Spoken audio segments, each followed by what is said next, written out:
Assalamualaikum warahmatullahi wabarakatuh. Alhamdulillahi fatirus samawati wal ard, ja'ilil malaikati rusulan uli ajnihatin masna wa thulatha wa ruba', yazidu fil khalqi man yasha', innallaha ala kulli syai'in qadir.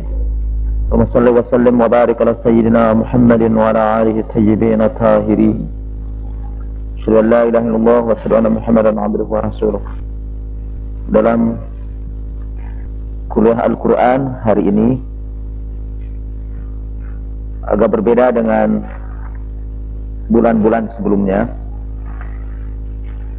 Kita akan mulai mempelajari Al-Quran lewat ilmu yang disebut Ma'ariful Quran. Pada pesantren kita di Mutahari, untuk pelajaran Al-Quran, insyaallah yang akan diberikan adalah Ma'ariful Quran, bukan Ulumul Quran. Ada perbedaan di antara kedua ilmu itu.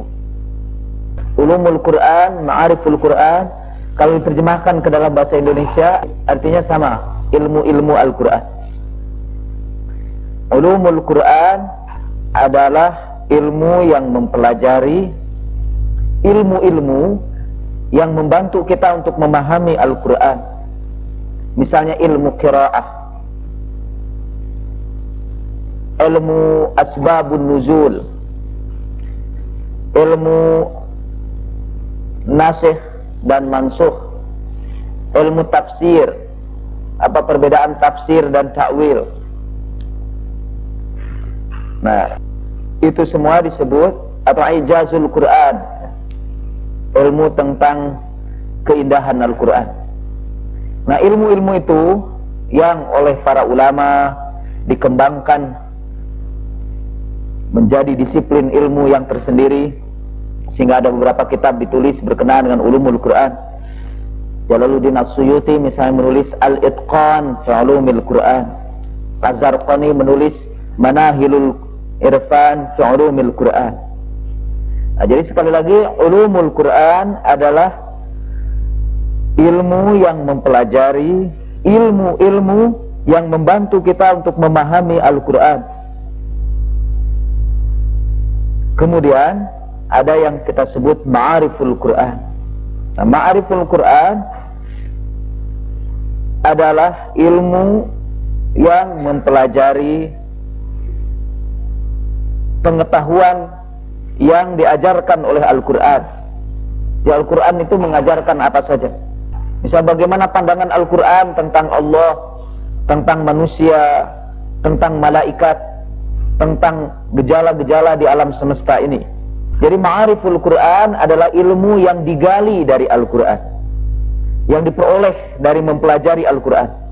Sedangkan Ulumul Quran adalah ilmu yang membantu kita untuk memahami Al-Quran. Keduanya sering dikacau balukan, sehingga ada majalah yang bernama Ulumul Quran, tapi majalah itu sama sekali tidak pernah cerita tentang asbabun nuzul, nasikh mansukh, ilmu qiraat dan sebagainya. Sebetulnya itu lebih tepat, majalah itu disebut sebagai Ma'ariful Quran. Para Madinah menyelenggarakan kursus Ulumul Quran, tetapi yang diajarkan adalah manusia menurut pandangan Al-Quran, Allah dalam Al-Quran, sejarah dalam Al-Quran. Nah, itu bukan Ulumul Quran, itu Ma'ariful Quran. Dan mulai pengajian hari ini, untuk selanjutnya kita akan mempelajari Ma'ariful Quran, yakni pengetahuan-pengetahuan yang kita peroleh dari Al-Quran, pengetahuan yang kita gali dari Al-Quran. Saudara-saudara mungkin pernah membaca tulisan saya dalam At-Tanwir berkenaan dengan insan, bashar dan an-nas. Itu adalah manusia menurut Al-Quran. Itu termasuk Ma'ariful Quran. Syekh Ja'far Subhani menulis At-Tauhid fil Quranil Karim. Itu Ma'ariful Quran, tauhid di dalam Al-Quran Al-Karim. Jadi tentang Allah, tentang manusia sudah sering kita dengar. Oleh sebab itu, dalam Ma'ariful Quran hari ini kita akan membicarakan satu topik yang mungkin jarang kita bicarakan, yaitu malaikat dalam Al-Quran. Nanti kita akan bicara tentang jin menurut Al-Quran. Jadi kalau Anda ingin mengenal malaikat,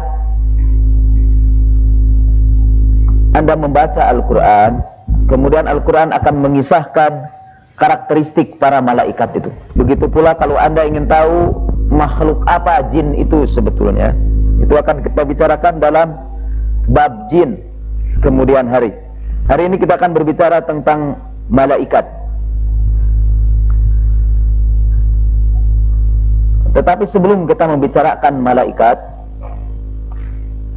kita harus menegaskan sekali lagi bahwa di dalam pandangan Islam, menurut keyakinan umat Islam, dan begitu pula menurut Al-Quran, di alam semesta ini ada dua macam hukum sebab akibat.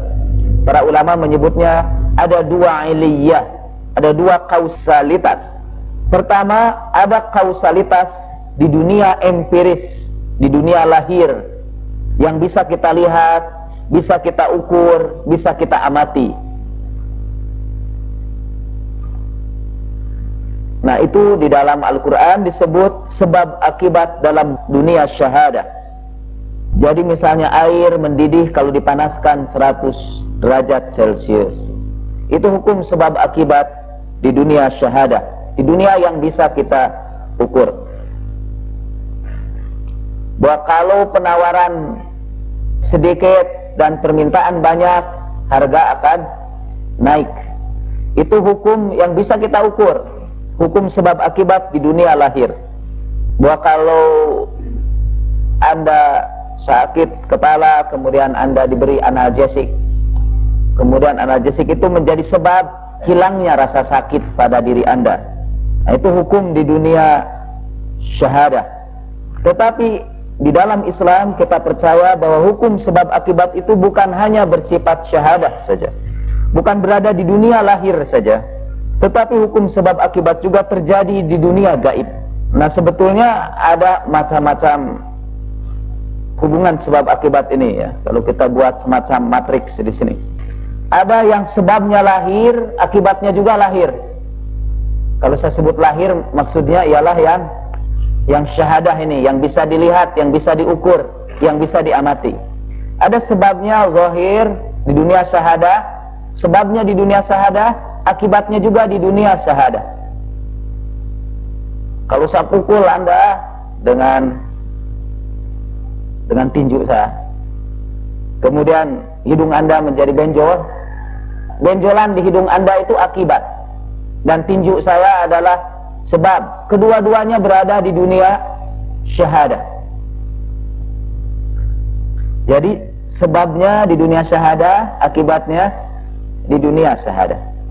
Nah, sekarang yang kedua, sebabnya gaib, tetapi akibatnya di dunia syahadah. Tiba-tiba hidung Anda benjol, saya tidak memukul, tidak apa-apa, saya pakai tenaga gaib, Anda tiba-tiba benjol. Itu sebabnya di dunia gaib ya, akibatnya kita lihat di dunia syahadah. Dan di dalam Islam ada keyakinan bahwa apa yang terjadi di dunia syahadah ini sebagian disebabkan oleh sebab-sebab di dunia gaib. Kita sudah mulai memasuki ilmu gaib ini ya. Jadi boleh jadi ada penyakit, atau ada kesembuhan, atau ada keberuntungan, atau ada kecelakaan yang sebabnya bukan hanya berasal dari dunia syahadah, sebagian berasal dari dunia gaib. Bahwa alam yang mengelilingi kita, kehidupan kita sehari-hari, bukan hanya alam syahadah, tetapi juga alam gaib.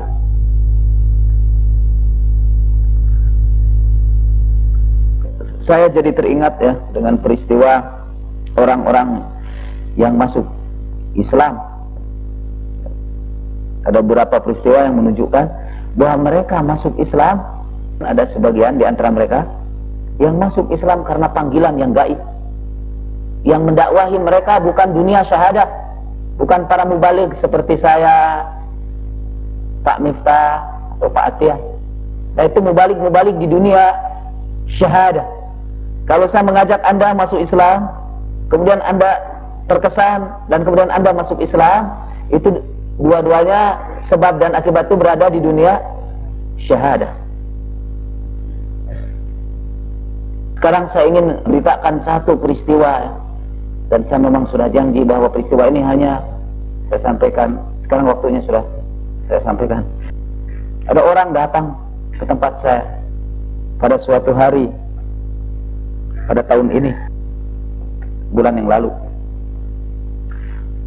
Orang itu seorang pastor yang mengikuti ordo itu semacam tarekat, ordo yang sangat ketat, yang sangat keras menjaga orang-orang yang berada di situ. Mungkin untuk sementara, untuk menghindari sara, saya tidak akan menyebutkan alamatnya yang jelas. Dia datang kepada saya, katanya mula-mula dia hanya bercerita bahwa di kalangan gereja Katolik dia termasuk salah seorang yang membuat beberapa pembaharuan, dan dia tentu saja mendapat tantangan yang besar dari rekan-rekannya. Nah, dia ditahbiskan sebagai pastor pada usia yang masih muda, sekitar 22 tahunan, di negeri Belanda. Dan dia mengambil spesialisasi dalam Islamologi, ilmu-ilmu keislaman. Dia pernah mengambil kuliah bahasa Arab di Universitas Kairo. Hasil bahasa Arabnya kalau tidak sama, mendekati bahasa Arab saya. Kemudian karena dia mempelajari Islamologi, maka dia pelajari seluruh pemikiran cendekiawan Islam di Indonesia. Dia mengenal sampai kepada Bang Imad, terkenal Suam Nur Khalis Majid. Tapi kata dia, yang paling mengesankan saya adalah pemikiran Anda. Mula-mula saya pahami itu hanya sebagai basa-basi saja, atau sebagai pengantar sebetulnya untuk sesuatu yang lain yang lebih besar, yang menyebabkan dia datang ke tempat saya. Mula-mula dia hanya bercerita bahwa dia mencari buku Islam aktual, dia sudah baca resensinya, tapi tidak ketemu di toko-toko. Akhirnya ada sebuah toko buku menyarankan supaya datang saja ke rumah. Mula-mula saya berbicara umum sajalah tentang pembaharuan pemikiran di dalam Islam. Bahkan kita sempat membicarakan tentang tulisan para sidi dalam media dakwah. Karena saya terus-menerus melihat waktu, kebetulan ada acara yang lain, akhirnya dia dengan sangat tergesa-gesa, maaf, sebetulnya ada tujuan lain yang lebih besar mengapa saya datang ke sini. Jadi obrolan yang tadi itu sebetulnya hanya pengantar saja, mukaddimah. Lalu dia bercerita, ibu dia itu seorang biarawati di sebuah daerah di Toraja. Pada saat yang sama, ketika ibunya menjadi biarawati, ketika masih gadis tentu ya, sebetulnya belum jadi ibunya, yang kemudian menjadi ibunya seorang biarawati.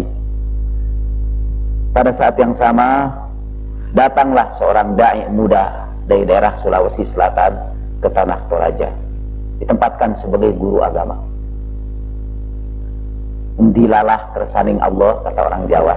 Biarawati ini jatuh cinta sama dai muslim itu, dan kemudian kedua-duanya lari, kawin lari, meninggalkan orang tua. Orang tuanya tentu saja mengeluarkan dia dari keluarganya. Keduanya kemudian menjadi mubaligh dan mubalighat. Tapi selama bertahun-tahun mereka tidak dikaruniai anak. Sampai suatu saat mereka berhasil naik haji ke Mekah. Dan pulang haji, si istri mengandung dan melahirkan anak yang diberi nama Arif Rahim. Pada usia 7 tahun, singkatnya cerita, kedua orang tuanya itu meninggal dunia dalam satu kecelakaan lalu lintas. tinggallah si Arif yatim piatu itu hidup bersama pamannya. Pamannya itu seorang tokoh muslim juga, karena istrinya banyak, artinya lebih dari satu, tapi tidak lebih dari 4. Istrinya banyak, anaknya banyak, tapi hartanya sedikit. Si anak ini mengalami kesulitan hidup sampai dia kemudian dalam kesulitan hidup itu tidak sekolah. Sebagainya dia menemui pamannya yang masih Katolik dari keluarga ibunya. Kata pamannya, sudah jangan tinggal sama orang Islam, aku kirim kamu sekarang ke Leiden. Kirimlah anak itu ke negeri Belanda. Kirim ke negeri Belanda. Sekolahkan di sana, ada tante yang memberikan kasih sayang yang tidak bisa diberikan oleh pamannya yang beragama Islam. Kemudian dia sekolah sampai dia ditahbiskan sebagai seorang pastor. Dan dia ditugaskan ke berbagai tempat dan akhirnya ke Indonesia. Itu pamannya pernah kirim surat mengajak dia kembali kepada Islam, tapi tidak digubrisnya. Artinya ini pamannya sebagai dai di dunia syahadah dan tidak menimbulkan akibat apa-apa. Dia pelajari Islam dan tidak merasa, spesialisasinya kan Islamologi, tapi itu tidak menyebabkan dia tertarik untuk masuk Islam. Sampai kata dia ini terjadi 3 bulan yang lalu. Sebelum dia tidur, dia berdoa. Para pastor ini ternyata hidupnya sangat sederhana. Mereka hampir tidak punya uang kecuali untuk keperluan-keperluan minimal. Saya takjub juga ada sama para pastor itu. Mereka sufi-sufi sebetulnya. Para sufi. Dan mereka memang tidak juga memikirkan ekonominya karena katanya saya tidak punya istri. Jadi tidak risau memikirkan urusan dunia. Jadi dia berdoa di balik tirai, jadi antara kamarnya itu ada tirai, ada kelambu. Dia berdoa dan tertidur. Dalam tidurnya itu dia melihat kedua orang tuanya, ayah dan ibunya, berdiri di tepi sungai, dan dia di tepi sungai sebelah sini, ibu dan ayahnya berada di tepi sungai sebelah sana. Pakaiannya compang-camping. Mereka berteriak memanggil namanya, Arif, Arif. Sudah 34 tahun kedua orang tuamu menderita. 34 tahun kami menderita. Tolonglah kami, selamatkan kami. Ucapkan 2 kalimat syahadah. Dia terbangun, gelisah, bukan main. Pandangan itu begitu hidup di matanya. Sampai akhirnya dia dirawat di psikiater. Dia perlihatkan kepada saya obat-obat yang masih dia makan. Itu mengganggu pikiran dia. 34 tahun itu artinya dia mulai masuk Kristen itu pada usia 7 tahunan. Ketika dia dibawa ke negeri Belanda 7 tahun. Dan dia usia dia sekarang ini 41 tahun. Pada bulan yang kedua datang lagi mimpi seperti itu. Tambah gelisah dia. Akhirnya dia memutuskan untuk mengasingkan diri dalam pertapaan. Mereka punya pertapaan. Orang-orang para pendeta Katolik itu punya pertapaan. Di pertapaan satu tempat puncak, datang lagi kedua orang tuanya masih menjerit-jerit minta diselamatkan.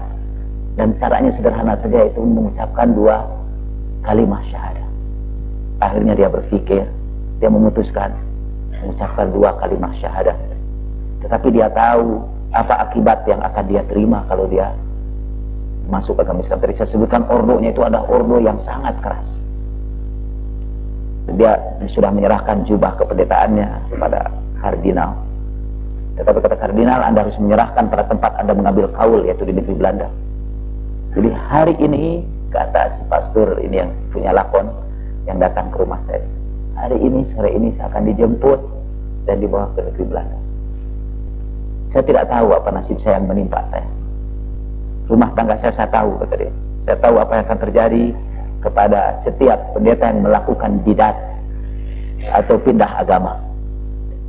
Nah, tapi saya ingin, kalaupun saya mati, saya ingin sebelum itu saya mengucapkan 2 kalimat syahadat. Lalu dia tanya, Anda kan bukan majelis ulama, bukan?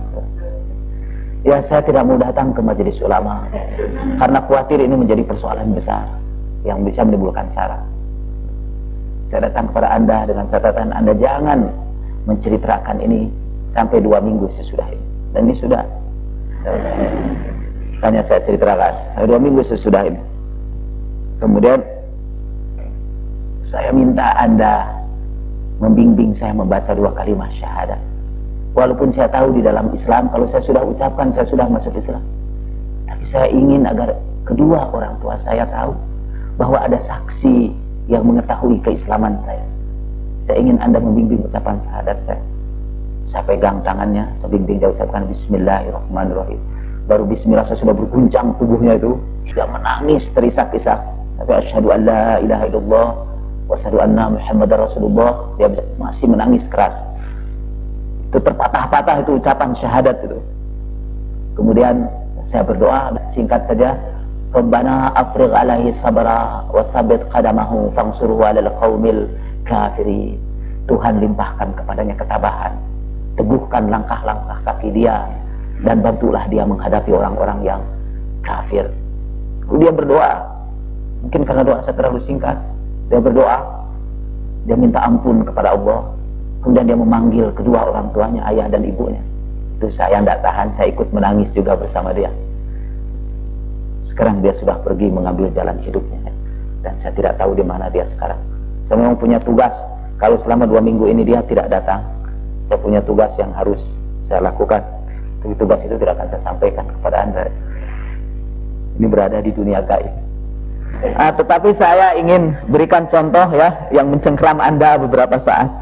Itu sudah jelas, sebab yang memanggil dia kepada Islam itu berasal dari dunia gaib. Da'inya bukan di dunia syahadah.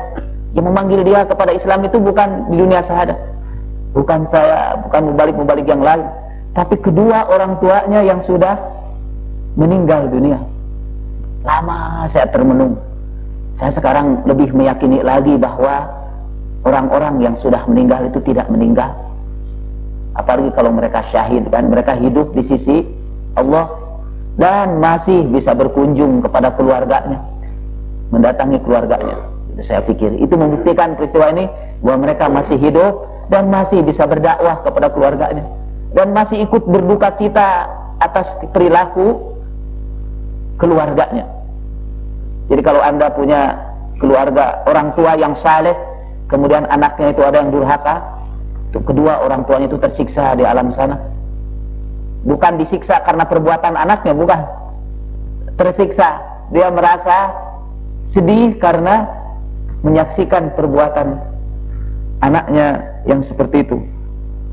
Walaupun kemudian karena pikiran saya seringkali nakal, kalau memang betul itu bisa berhubungan dengan yang masih hidup, kenapa kedua orang tua itu tidak dari dulu? Kenapa harus menunggu sampai 34 tahun? Saya tidak mendapat jawaban untuk itu ya. Mungkin tidak tahu kapan itu pemecahannya kan, sampai kepada saya. Untuk sementara saya jawab, boleh jadi di dunia gaib itu mereka meminta kepada Allah untuk menyampaikan pesan mereka kepada anaknya, tapi Allah belum mengizinkan sampai datang waktunya yang tepat. Nah, mungkin ini waktunya yang tepat. Wallahu a'lam. Soalnya ini masuk dalam dunia gaib ya. Ya, itu contoh sebabnya di dunia gaib, akibatnya ada pada dunia syahadah. Ada orang-orang ya punya penyakit seperti perutnya kembung misalnya, dan itu ada betul. Ada seorang kawan saya yang ahli hukum di Unpad, dia membicarakan tentang aspek hukum dari kematian yang disebabkan oleh dunia gaib. Sampai sekarang hukum kita belum mengatur secara tegas, tidak ada. Padahal kata dia ada, dia melakukan penelitian di Ciamis, di beberapa daerah, ada itu. Ada orang yang mati karena hal yang gaib itu, tapi hukum belum bisa menjangkau itu. Hukum itu kan hanya cerita di dunia syahadah. Gimana katanya menghukumnya itu? Nah, itu yang kedua ya.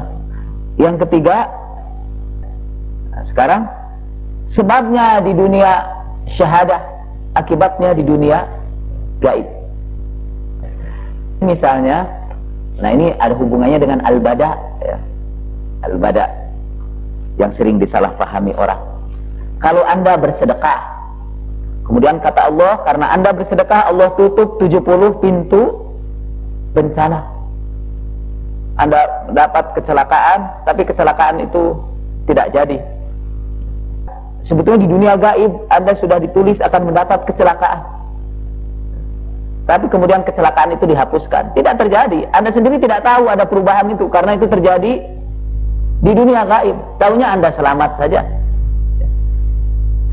Itu setiap hari ini banyak peristiwa mungkin yang bisa menimbulkan kecelakaan kepada kita, tetapi kita tidak celaka, dan kita tidak menyadari bahwa pernah kita ini mau celaka.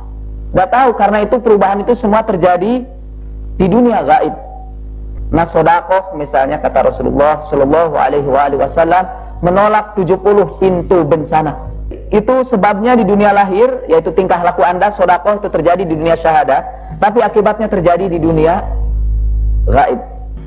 Anda mendekatkan diri kepada Allah, membersihkan diri dari perbuatan tercela, memperbanyak wirid dan zikir, sampai kemudian di dunia gaib hijab Anda disobekkan. Salah satu tirai, ada macam-macam hijab yang menghalangi Anda dengan Allah Subhanahu wa Ta'ala.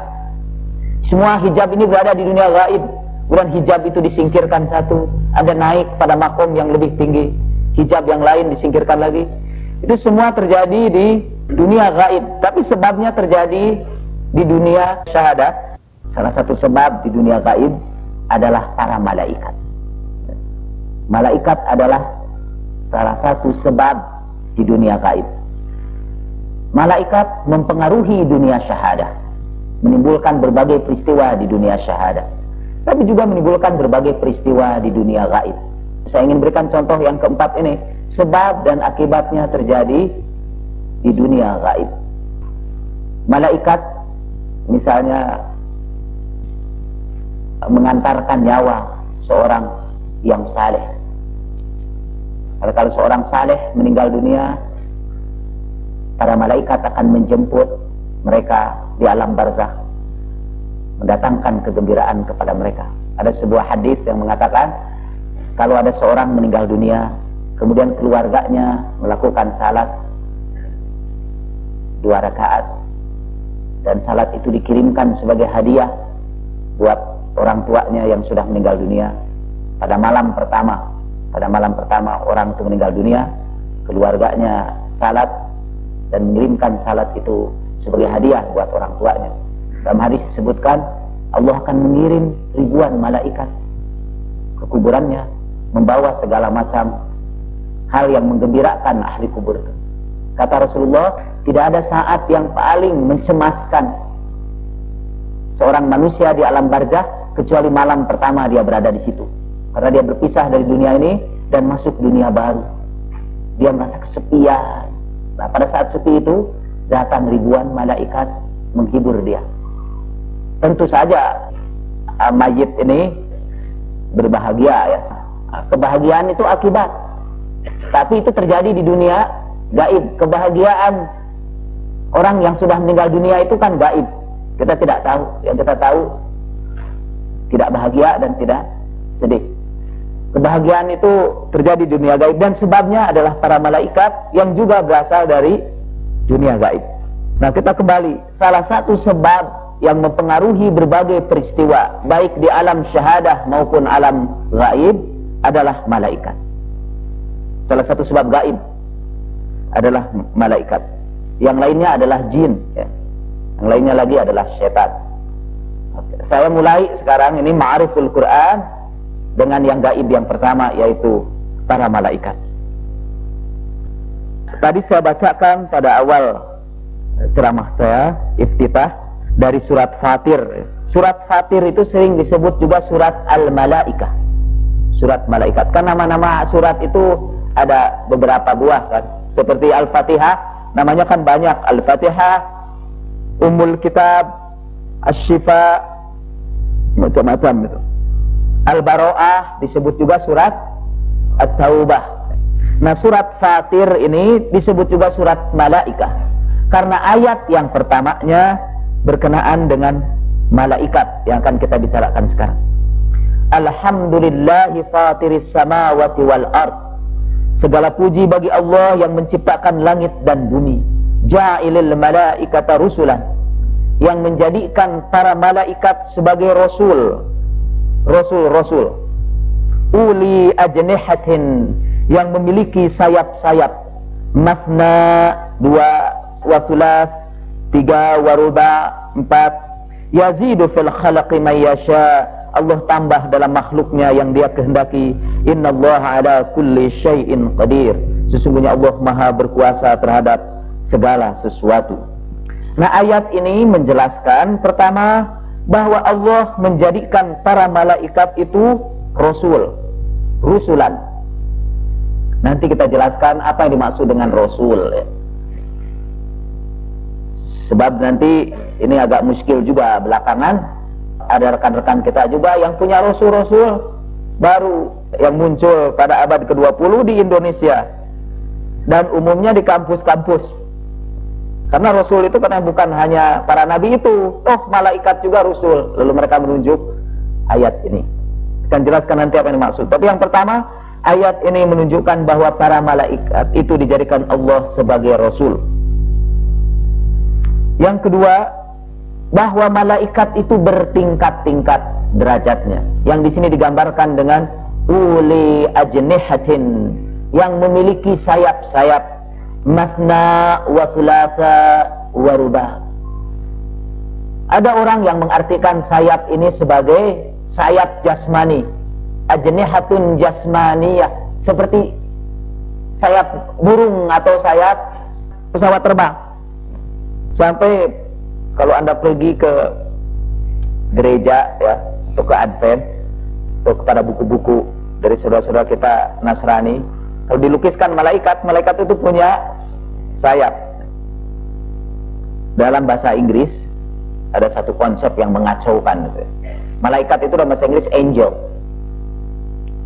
Tetapi malaikat itu sering muncul berwajah perempuan cantik. Karena itu bidadari dalam bahasa Inggris sering terjemahkan angels, atau wanita-wanita cantik itu disebut angels. Dulu ada film Charlie Angels ya, itu wanita-wanita cantik miliknya si Charlie ya. Angels, padahal angel itu artinya malaikat. Ada kota di Amerika itu namanya Los Angeles, artinya kota para malaikat. Tapi itu daerah judi ya. Tapi yang jelas itu daerah perempuan-perempuan cantik yang diperjualbelikan. Jadi Angeles di situ, Los Angeles, itu bahasa Spanyol ya, yang artinya para bidadari. Tapi kembali di sini ajneha, sayap-sayap itu bukan dalam pengertian jasmani, karena malaikat bukan makhluk jasmaniyah, bukan. Tadi saya sebutkan malaikat itu berada di dunia gaib. Dia bukan sayap-sayap physical. Ini bukan physical wings, bukan sayap-sayap jasmaniyah. Tapi ini menunjukkan, kata para mufassirin, menunjukkan tingkat-tingkat para malaikat itu. Ada sayap 2, sayap 3, sayap 4, atau Allah tambah yazidu fil khalqi ma yasha, atau Allah tambah sekehendak dia. Itu menunjukkan derajat. Karena mengapa digambarkan dengan sayap? Nanti seperti akan saya bacakan, ada ayat-ayat Al-Quran yang melukiskan para malaikat naik ke langit dalam satu hari yang lamanya sama dengan 1000 tahun ya. Mereka naik ke langit atau turun ke bawah. Nah, itu naik dan turunnya juga, itu bukan naik dan turun fisikal, itu naik dan turun yang maknawi. Nah, sayap ini juga bukan sayap yang fisikal, bukan sayap jasmani, tapi sayap yang maknawi.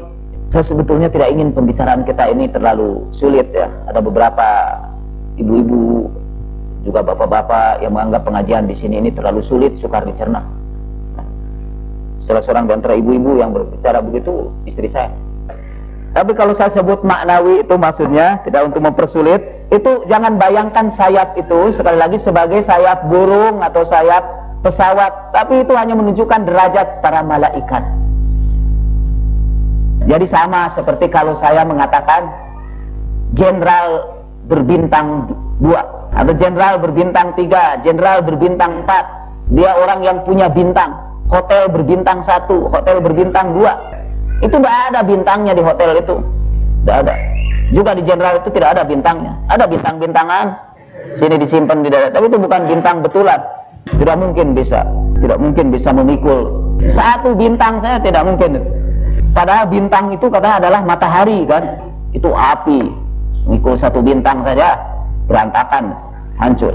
Ini apalagi bintang 4. Jadi karena apa? Karena kita memahami bintang tadi itu bukan bintang dalam pengertian fisikal, bukan bintang yang sebenarnya, tapi itu bintang maknawi, ya.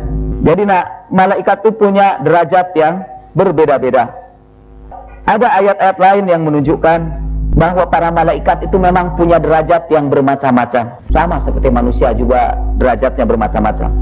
Dalam surat As-Saffat ayat 164 tentang para malaikat disebutkan, wa ma minna illa lahu maqamun ma'lum. Ini ada ucapan para malaikat. Dan tidaklah seorang pun di antara kami kecuali dia punya posisi yang tertentu. Maqamun ma'lum, punya makom yang tertentu. Ada malaikat yang paling tinggi. Jadi malaikat itu mula-mula ada pimpinan dari segala para malaikat yang ditaati oleh seluruh malaikat. Dalam bahasa Arab, kalau satu disebut malak, kalau banyak malaikah.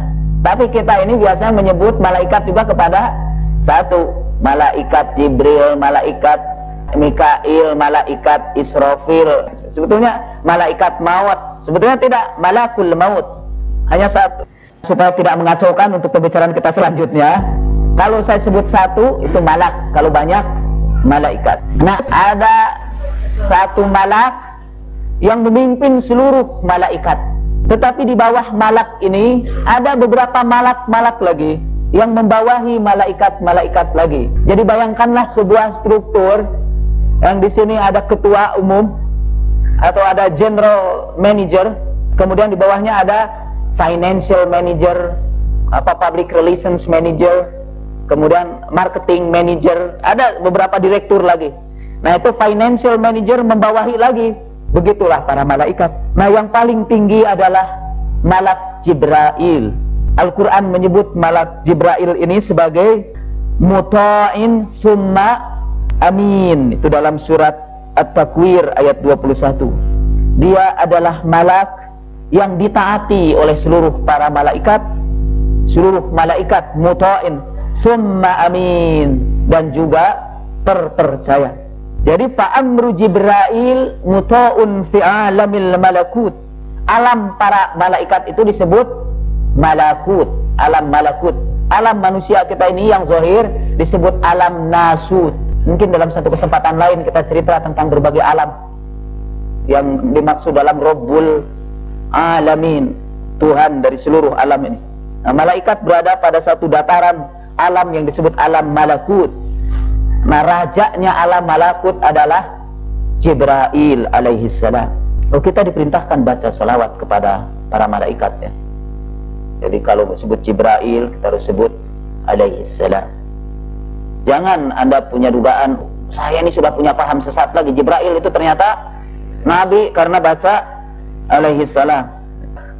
Kemudian Anda lihat tadi saya sebutkan apa dalilnya bahwa di bawah Jibril alaihissalam ada lagi malaikat yang membawahi lagi.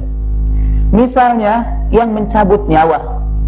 Dalam satu ayat dalam surat Sajdah ayat 12 Allah berfirman, "Qul yatawaffakum malakul maut." Katakanlah yang mematikan kamu itu adalah malakul maut. Di situ satu kan? Malakul maut. Tetapi dalam surat Al-An'am ayat 62, yang mematikan itu bukan hanya satu malaikat, bukan hanya satu malak, tetapi banyak malaikat. Dalam surat Al-An'am disebutkan tawaffathu rusuluna, mewafatkan dia rasul-rasul kami.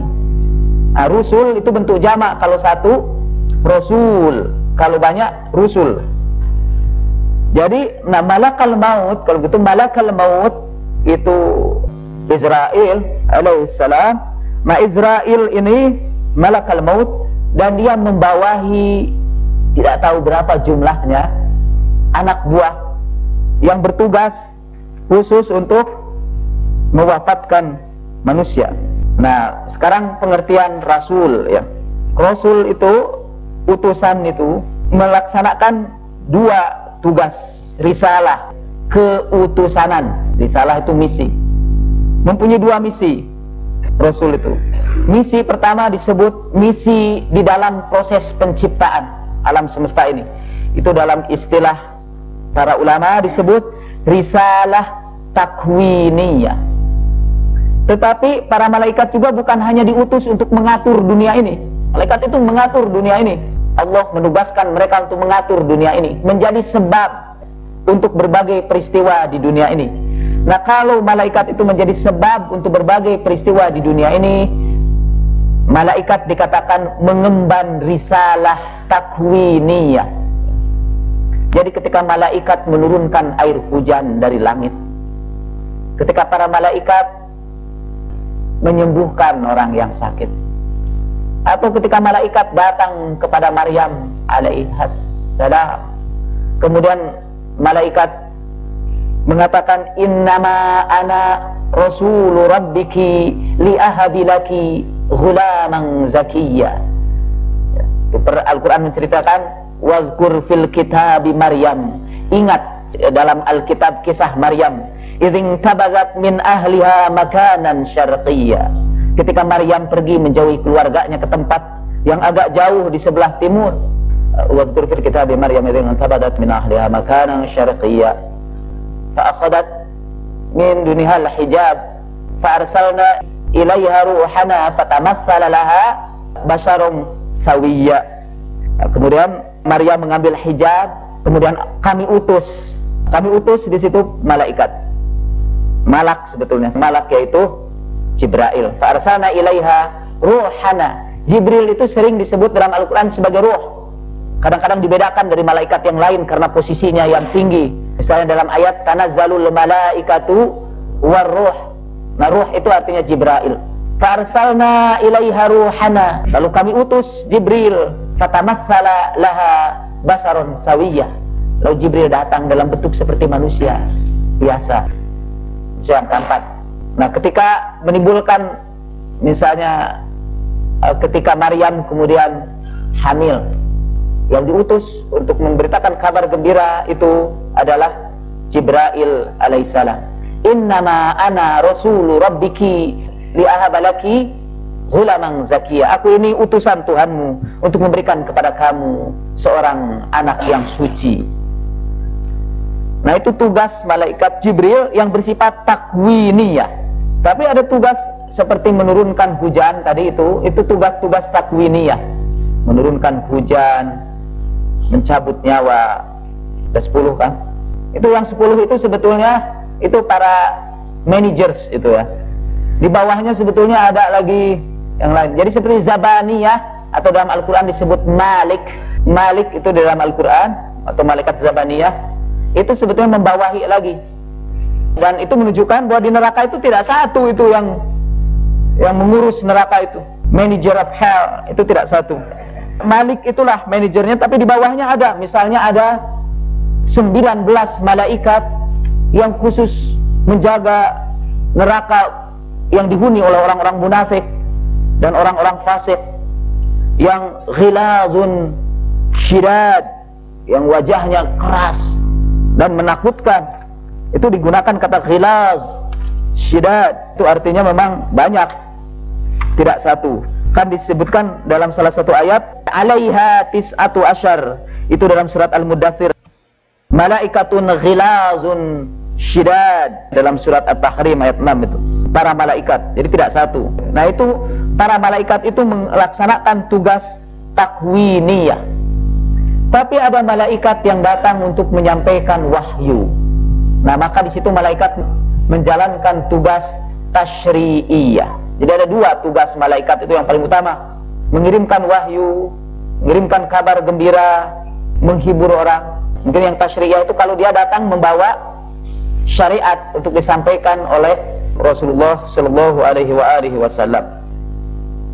Nah, tugas tasyri'iyah ini sudah berakhir dengan Rasulullah Shallallahu Alaihi Wasallam sebagai khatamun nabiyyin, tapi bahwa para malaikat masih akan datang menemui orang-orang yang saleh dan menjalankan tugas takwiniyah, itu masih terus berlangsung sampai sekarang. Jadi beruntunglah Anda kalau termasuk orang-orang yang bisa ditemui oleh para malaikat. Para malaikat masih mendatangi orang-orang yang saleh, orang-orang yang dekat dengan Allah Subhanahu wa taala, dan menghibur mereka. Tidak membawakan syariat baru, tidak. Dia tidak membawa risalah tasyri'iyah, dia membawa risalah takwiniyah. Bahwa malaikat datang kepada orang biasa yang bukan nabi, itu dijelaskan banyak dalam ayat Al-Quran. Misalnya malaikat datang kepada Siti Maryam, dan Siti Maryam bukan nabi, datang menghibur Siti Maryam. Di dalam ayat surat Fussilat ayat 30, innal ladzina qalu rabbuna Allah tsumma istaqamu tatanazzalu alaihimul malaikah alla takhafu wa la tahzanu wa abshiru bil jannati allati kuntum tu'adun nahnu awliya'ukum fil hayati dunya wa fil akhirah wa lakum fiha ma tashtahi anfusukum wa lakum fiha ma tad'un nuzulan min ghafurir rahim. Dalam surat Fussilat 30, 31, 32. Sesungguhnya orang-orang yang berkata Tuhanku Allah, kemudian dia istiqomah, teguh pendirian mempertahankan akidahnya ini, Rabbunallah, Rabbunallah, tatanazzalu alaihimul malaikah. Para malaikat akan turun kepada mereka, menghibur mereka, seraya berkata, jangan berduka cita, jangan takut, jangan sedih, bergembiralah dengan surga yang dijanjikan kepada kalian. Nahnu awliya'ukum fil hayati dunya, kami akan menjadi pembantu kamu, pembela kamu di dunia ini, wa fil akhirah, dan juga di akhirat nanti. Ada sebagian mufassir yang menjelaskan bahwa ayat ini berkenaan dengan kematian seorang muslim yang saleh. Jadi ini malaikat itu turun ketika orang Islam itu meninggal dunia, dan kemudian pada akhir hayatnya dia mengucapkan Rabbunallah atau Allah atau la ilaha illallah, itu malaikat datang menghibur dia, menyambutnya. Tetapi saya kira penafsiran itu tidak salah, mungkin betul juga malaikat datang ke situ. Tapi kan dalam ayat berikutnya disebutkan nahnu awliya'ukum fil hayatid dunya, kami akan menjadi pembela kamu di dunia ini.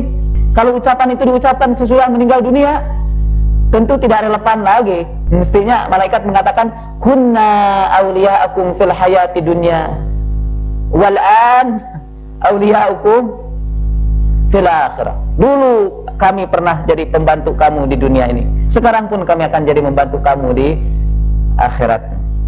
Tapi sebagian ahli tafsir mengatakan, ya itu termasuk juga katanya, cuma kunna di situ itu mahzuf, itu dihilangkan, tidak disebut di situ. Itu sulitnya kita berbicara dengan ahli tafsir ya. Nah, tapi sekali lagi para malaikat juga masih melaksanakan tugas-tugas takwiniyah, membantu orang-orang yang saleh. Mungkin akibatnya terjadi di dunia syahadah ini. Pengarang buku ini, Ma'ariful Quran, mengatakan banyak orang tidak percaya adanya bantuan malaikat langsung dalam kehidupan kita sehari-hari ini, termasuk katanya di Iran. Di Iran itu banyak pemikir yang tidak percaya bantuan malaikat langsung di dunia ini. Saya bacakan ini, dia menulis ini. Walakinnahu bifadli intisari thawrat al-islamiyyah wal intisarat al-mutataliyah fil harb al-mafruḍah ala al-muslimin min qibal a'da' al-islam faqad asbahat hadhihi al-umur mustaghniyatun 'an al-ithbat فالإمداد الغيبي حقيقة واضحة في جبهات القتال وغيرها يلمسها كل منصف لم يؤمل هوى بصيرته. Tetapi karena ketika terjadi revolusi Islam di Iran, dan ketika memperoleh pertolongan yang berturut-turut dalam perang yang dipaksakan kepada kaum muslimin dari musuh-musuh Islam, maka peristiwa-peristiwa seperti ini tidak memerlukan pembuktian lagi. Bantuan gaib itu kelihatan jelas fi jabahatil qital, di tengah-tengah pertempuran, dan orang merasakan itu bantuan gaib itu, kecuali katanya kalau hawa nafsu membutakan basiroh. Jadi kita tentu belum mengalami ini ya, belum mengalami berada di jabhah, di medan pertempuran untuk menegakkan Islam. Mungkin kita pernah juga berada di medan pertempuran, tapi tidak untuk menegakkan Islam. Kalau kita berada di medan pertempuran dan bisa menegakkan Islam, sering terasa adanya bantuan gaib, bantuan para malaikat secara langsung. Di dalam kisah perang Badar misalnya diceritakan, itu ada ayat yang turun tentang perang Badar itu. Saya bacakan ayat ini, surat Ali Imran ayat 124-125, nanti Anda pulang cek lagi. Idz taqulu lil mu'minin, ketika engkau Muhammad berkata kepada kaum mukminin, alla yakfiyakum, bukankah tidak cukup bagi kamu, ayyumdidkum rabbukum bi 3,000 minal malaikati munzilin, bahwa Allah Tuhan kamu akan membantu kamu dengan menurunkan 3.000 malaikat. Bala, ketahuilah, in tasbiru wa tattaqu, seandainya kamu sabar dan takwa, wa ya'tukum min fawrihim, dan musuh menyerang kamu dengan serentak, hadza gini, yumdidkum rabbukum, Allah akan membantu kamu bi 5,000 minal malaika, dengan 5.000 malaikat musawwimin, yang membinasakan mereka. Sebagian ahli qiraat membacanya musawwamin, bi 5,000 minal malaikati musawwamin. Allah turunkan 5.000 malaikat yang diberi tanda, supaya kamu tahu bahwa itu para malaikat. Karena di dalam tarikh itu diceritakan ini pada perang Badar, memang mereka melihat kemudian ada orang-orang naik kuda yang tidak dikenal dari mana datangnya, pakai serban hijau. Itu salah satu di antara Rasulullah kemudian beritakan bahwa mereka adalah para malaikat. Nah, malaikat itu salah satu juga keistimewaan para malaikat ialah mereka bisa mengubah bentuk mereka. Jadi mereka bisa menjadi basyaron sawiya ketika datang kepada Maryam. Dihya al-Kalbi, dia sering menyerupai seorang pemuda yang tampan menemui Rasulullah. Sehingga Rasulullah sering mengatakan, kalau kamu melihat aku sedang berada beserta Dihya, berhati-hatilah. Mungkin itu bukan Dihya, itu mungkin malaikat. Umar kan pernah bercerita, pernah malaikat datang seperti seorang pendatang baru, langsung datang kepada Rasulullah, meratakan dengkulnya dengan dengkul Nabi, langsung bertanya, apa Islam, apa iman, kemudian apa tanda-tanda hari kiamat. Sudah itu kata keluar, Umar nyusul keluar, dan itu sudah tidak ada. Padahal kata orang itu jelas orang asing, tentu datang dari tempat yang jauh. Karena waktu itu masyarakatnya masyarakatnya kan masyarakat yang kecil, saling mengenal satu sama lain. Jadi kalau ada orang asing, mesti orang asing ini berasal dari tempat yang jauh. Tapi kata Sayyidina Umar, tidak ada tanda-tanda debu atau kepayahan. Itu keluar, itu tidak ada. Nah, malaikat sering datang dalam berbagai macam bentuk. Dalam hadis sebutkan malaikat pernah datang seperti seorang pengemis yang meminta bantuan. Saya kadang-kadang takut juga kalau pengemis datang, khawatir itu malaikat ya yang menguji kita. Sekarang kalau di Mekah itu orang-orang yang haji kadang-kadang menemukan pengalaman-pengalaman yang aneh ya. Ada orang yang tiba-tiba beri uang, mungkin sebagian malaikat, wallahu a'lam. Saya pernah di Mina dulu waktu haji yang pertama dengan ibu saya. Kebetulan kami diurus oleh seorang syekh yang lebih banyak mengurus uang kami daripada perut kami. Jadi ketika kami di Mina, kami tidak diberi makan apa-apa, kelaparan. Ibu saya sekarang ada di sini, dengarkan ini. Saya keluar, ada orang datang, panggil-panggil saya, beri daging kambing, kambing besar berapa, dari yang kurban mungkin. Saya terima. Kita masak sehingga yang satu syekh itu semua dapat makan daging hari itu. Mungkin malaikat itu mungkin ya. Saya waktu itu tidak mikir malaikat. Nah, jadi malaikat masih datang melaksanakan tugas-tugas takwiniyah ya. Ternyata kita belum selesai menjelaskan ini. Pada waktunya nanti kita akan jelaskan apa saja yang dilakukan para malaikat yang menimbulkan akibat di dunia takwiniyah maupun di dunia tasyri'iyah.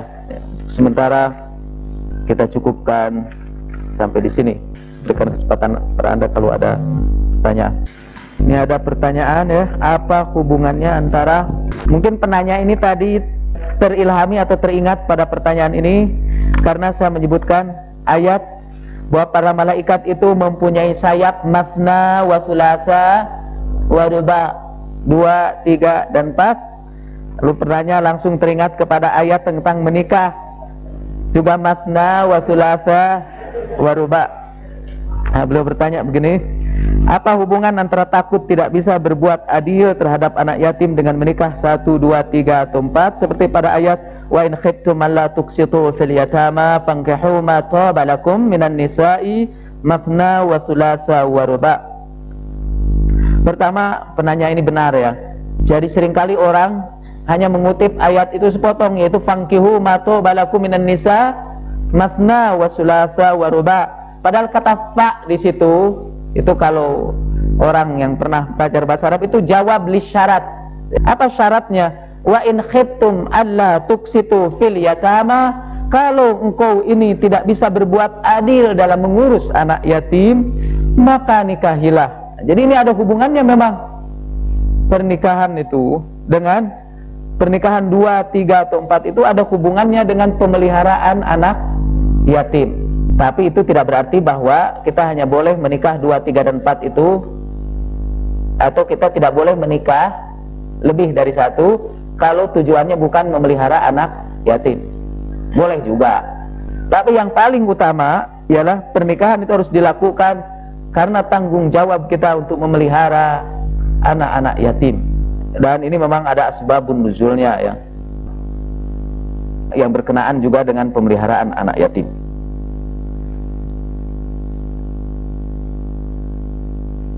Apakah iblis ini termasuk golongan malaikat atau golongan jin? Itu akan kita bicarakan pada waktunya ya, kita membicarakan iblis, setan, dan jin itu. Tapi untuk sementara iblis termasuk golongan jin. Wa huwa minal jin. Dalam Al-Quran itu disebutkan iblis itu termasuk jin. Tetapi ini hanya penjelasan preview saja supaya Anda tertarik untuk mendengarkan lebih banyak nanti. Iblis itu pernah menjadi jin yang sangat taat kepada Allah dan menyembah Tuhan selama ribuan tahun, sampai karena ketaatannya hampirlah sulit membedakan apakah dia jin atau malaikat. Itu kata Sayyidina Ali karamallahu wajhah. Tapi kemudian dia menjadi iblis ya. Dan itu menarik, perubahan apa yang menyebabkan iblis berubah dari seorang jin yang taat menjadi jin yang syaitan, yang menyesatkan umat manusia sepanjang sejarah. Tapi itu untuk waktu yang lain ya. Mungkin bulan depan kalau saya masih di sini, insyaallah. Bolehkah mengenakan isim pada tubuh kita? Kalau isim yang dimaksud itu nama, boleh saja. Isim itu kan nama. Kalau isim yang dimaksud itu azimat ya, itu bergantung ya. Apa dulu yang dimaksud azimat itu juga. Misalnya ada beberapa ayat Al-Quran yang kita simpan di sini, dan ayat-ayat Al-Quran itu kita sebut isim. Apa boleh? Boleh, tentu saja. Boleh orang nyimpan ayat Al-Quran, masa tidak boleh? Lalu kalau kita nyimpan ayat Al-Quran itu karena kita punya keyakinan ayat Al-Quran itu punya kekuatan gaib, misalnya ya, apa itu boleh? Boleh. Al-Quran menyebutkan Al-Quran itu punya kekuatan gaib. Lau anna Qur'anan suyirat bihil jibal au kutiat bihil ardu au kullima bihil mauta balillahil amru jami'ah. Seandainya ada satu bacaan yang bisa mengguncangkan gunung-gunung, bisa menggerakkan gunung-gunung, dan bumi bisa dibelahkan, dan yang mati bisa diajak bicara, itu Al-Quran. Kalau Al-Quran saya mengatakan begitu, mungkin ini satu ayat ini mungkin hanya sedikit sajalah kekuatan gaibnya. Allahu a'lam. Cerita Agus Abu Bakar ya. Cerita itu apakah sahih atau tidaknya bergantung kepada pandangan Anda, apakah Agus Abu Bakar itu thiqat atau tidak thiqat ya, bisa dipercaya atau tidak bisa dipercaya. Paman Agus itu membeli sebuah rumah di satu daerah di Ciputat lah. Dan rumah itu sudah agak lama tidak dihuni oleh pemiliknya terdahulu, dan tetangganya seringkali ribut karena di rumah itu sering terjadi keributan di malam hari itu. Keributannya terjadi di dunia syahadah, tapi sebabnya di dunia gaib. Lalu akhirnya ditempati, dibelilah oleh Paman Agus itu. Betul itu, kadang-kadang malam hari air itu habis, akhirnya bak dikosongkan, ada yang mengisi 5. Kemudian dia punya pendapat Agus itu bahwa kamar-kamar atau rumah-rumah yang kosong untuk waktu yang lama itu sering dihuni oleh makhluk-makhluk gaib itu, kecuali ya kalau Anda punya kamar, Anda mau tinggalkan agak lama kamar itu terjadi begini. Waktu Agus bermalam di rumah saya ini, itu ada satu kamar di rumah saya, itu kamar anak saya yang tertua, yang sekarang ini tidak dihuni karena anak saya pergi, kamar itu kosong. Saya suruh Agus tidur di situ. Agus tidur di situ karena rumah ini kosong. Kemudian dia cerita, kalau ada satu kamar kosong, itu ada makhluk lain yang sering ikut tidur di situ. Tapi ketika dia masuk, dia lihat ada Al-Quran di situ. Nah, kata Agus, kecuali kalau Al-Quran diletakkan di atas tempat tidur itu jin tidak akan mau tidur di situ. Kalau Al-Quran diletakkan di atas itu ilmu buat Anda ya. Kalau meninggalkan rumah, simpan Al-Quran di atas tempat tidur itu. Nah, kalau isim itu tadi dalam pengertian ayat-ayat Al-Quran itu, dan Anda percaya Al-Quran itu punya kekuatan gaib, ya saya kira tidak ada apa-apanya. Memang ada orang yang menggunakan satu hadis yang bunyinya innar ruqa wa tamaim syirk. Sungguhnya azimat itu sebenarnya itu termasuk kemusyrikan. Tapi itu yang namanya ruqa at-tamaim itu kebiasaan orang-orang jahiliyah. Dalam ruqa itu, dalam tamaim, mereka tuliskan nama-nama Tuhan-Tuhan itu, Tuhan Lata, Tuhan Uzza, untuk melindungi mereka itu. Nah, itulah yang oleh Rasulullah disebut sebagai syirk, bukan ayat-ayat Al-Quran. Dulu yang disebut azimat itu pada zaman jahiliyah itu. Jadi mereka tuliskan nama-nama Tuhan mereka, alihatahum itu, Lata, Uzza, Manat, dan yang lain itu. Dan karena itu Rasulullah menyuruh itu ditanggalkan, karena itu musyrik. Nah, ini kita sudah jadi kolot lagi nih ya, karena mungkin jimat nanti Anda rame-rame lagi minta azimat kepada saya. Ada hadis menyatakan bahwa orang yang meninggal dunia maka rohnya dikumpulkan dalam sangkakala semacam trompet yang kelak setelah kiamat akan ditiup oleh malaikat Israfil untuk dikembalikan pada jasadnya masing-masing untuk diminta pertanggungjawaban jawab. Yang tanyakan bagaimana hubungannya dengan yang Bapak terangkan perihal dunia gaib tentang orang yang meninggal, orang tuanya pastur tadi. Pertama, saya belum mendapat keterangan bahwa roh-roh itu dikumpulkan pada sangkakala malaikat Israfil itu. Yang jelas ada keterangan dalam Al-Quran bahwa malaikat akan meniup wa nufikha fis-sur fa idzahum khamidun. Itu ada dalam surat Yasin. Tapi tidak disebutkan di situ fa idzahum jami'un ladaina muhdarun. Ditiupkanlah sangkakala, lalu kemudian roh-roh itu dihadirkan di hadapan kami. Jadi bukan bahwa roh-roh itu berkumpul di sangkakala kemudian ditiup roh-roh itu, karena ditiup mencar masuk lagi ke jasadnya masing-masing. Tapi sangkakala ini pun harap dipahami bukan sangkakala atau trompet dalam pengertian jasmani. Ini dalam pengertian maknawi. Ini hanya sebuah tanda. Para malaikat memberikan tanda di dunia gaib, lalu kemudian dihadirkanlah seluruh roh itu di hadapan Allah Subhanahu wa ta'ala. Jadi sekali lagi, jangan bayangkan sangkakalanya itu sama dengan trompet, apalagi sama dengan trompet hari Natal itu. Enggak, ya. Itu berada di dunia maknawi, di dunia gaib. Nah, kadang-kadang memang sulitnya melukiskan yang gaib itu karena tidak ada padanannya di dunia syahadah itu. Terpaksalah kita mencari yang sejenis itu di dunia syahadah. Walaupun tidak seperti itu. Para malaikat yang belum melaksanakan tugasnya seperti malaikat peniup sangkakala, bagaimana sekarang? Pertama gini ya, sebetulnya yang disebut sangkakala ini kebetulan ini sangat berkaitan. Sangkakala ini bukan sejenis alat ya yang ditiup pada waktu-waktu tertentu seperti trompet atau klakson. Bukan. Sangkakala ini tanda ya, isyarat. Dan malaikat-malaikat ini masih memberikan tanda-tanda itu sekarang. Salah satu di antara tanda itu ialah tanda yang dahsyat pada hari akhirat nanti, pada yaumul qiyamah. Tapi malaikat ini yang bertugas ini masih memberikan tanda-tanda tertentu di alam semesta ini. Ada sangkakala tertentu ya, yang kita tidak tahu. Jadi dia tidak pensiun. Mungkin ada orang mengatakan ini malaikat Jibril sudah tidak menurunkan wahyu lagi. Apa kerja dia sekarang? Tidak, malaikat Jibril itu bukan hanya punya tugas tasyri'iyah, dia juga punya tugas takwiniyah, muta'in summa amin. Dia ditaati oleh para malaikat. Itu kalau ada orang menduga malaikat Jibril pensiun, itu meletakkan malaikat yang begitu besar dalam posisi yang sangat kecil. Apalagi kalau kemudian dijadikan alasan, nah kan tidak mungkin malaikat Jibril pensiun. Kalau begitu dia masih menurunkan wahyu sampai sekarang. Karena itu dia menurunkan wahyu kepada Mirza Ghulam Ahmad di India. Saya tanya, setelah Mirza Ghulam Ahmad apa malaikat Jibril pensiun sekarang?